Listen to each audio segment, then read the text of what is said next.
चार बहुओं की सास पार्ट 2। सुशीला की चारों बहुएं अलग अलग फ्लैट में रहती है।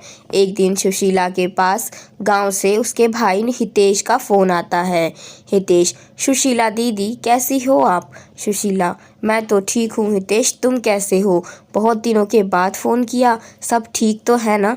हितेश: हाँ दीदी सब ठीक है, मैं कल तुम्हारे पास आ रहा हूँ, वहाँ मुझे कुछ काम था तो सोचा अपने भांजे से भी मिल लूँगा। फ़ोन कट जाता है और सुशीला दुविधा में पड़ जाती है। वह सोचने लगती है, बच्चे तो मेरे साथ में नहीं रहते, अगर भाई को पता चल गया कि मैं अकेले रहती हूँ तो वह बहुत दुखी होगा। खैर अब जो होगा वो देखा जाएगा, आने दो भाई को। अगले दिन हितेश सुशीला के घर पहुँच जाता है। वह अपने भाई को देखकर बहुत खुश होती है और सोच में पड़ जाती है। हितेश: सुशीला दीदी क्या सोच रही हो? सुशीला: अरे कुछ नहीं, तुम बैठो, मैं तुम्हारे लिए कुछ खाने के लिए लाती हूँ। हितेश: दीदी तुम क्यों ला रही हो खाना? खाना तो बहुएं लाएंगी, कहाँ गई हैं वो? सुशीला ने हितेश को सारी बात बता दी। हितेश: कलयुग आ गया है दीदी, कलयुग, चार चार बेटे होते हुए माँ बेसहारा हो जाए, ये तो घोर कलयुग है। चलो मैं तुम्हारे बेटों से मिलकर आता हूँ। हितेश ऊपर चला जाता है तो देखता है कि सुशीला के बड़े बेटे को शराब पीने की आदत होती है, जो अब बहुत बढ़ चुकी है। उसके 2 बच्चे हैं। बड़ा बेटा: मामा जी कैसे हो आप? घर में सब ठीक है, बड़े दिन बाद आप मिलने आए। हितेश: घर में तो सब ठीक है, तुम बताओ कैसा चल रहा है यहाँ, सब कुछ ठीक है ना? इतने में उसका छोटा बेटा यानी सुशीला जी का पोता हितेश के पास आता है, जो लगभग 6 साल का था। हितेश उससे पूछता है, हितेश कैसे हो बेटा, कौन सी क्लास में हो? पोता: मैं तो अभी LKG में हूँ नाना जी।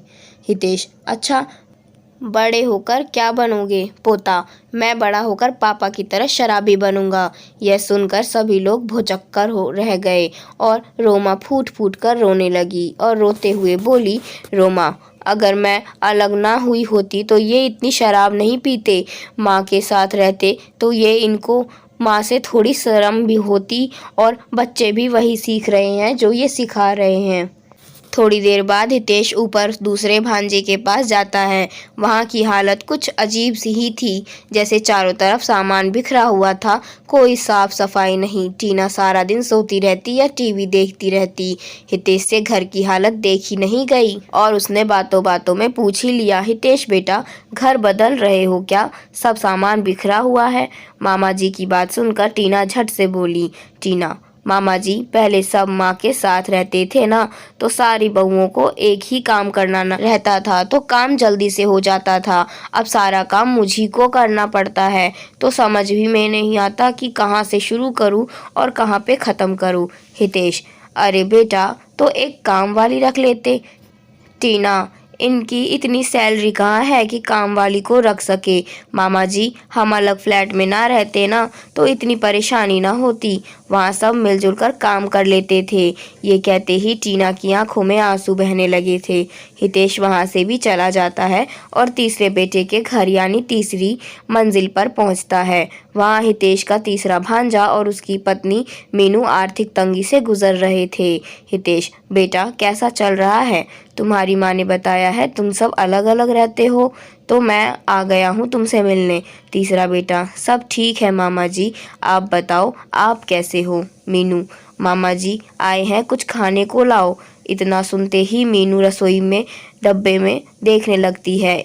वो एकदम खाली होते हैं और वहीं बैठकर सर पकड़कर बैठकर रोने लग जाती है। रोने की आवाज़ सुनकर हितेश और मीनू का पति अंदर आते हैं। हितेश: क्या हुआ बेटा, रो क्यों रही हो? मीनू: क्या बताऊं मामा जी, मैं अपनी किस्मत पर रो रही हूँ।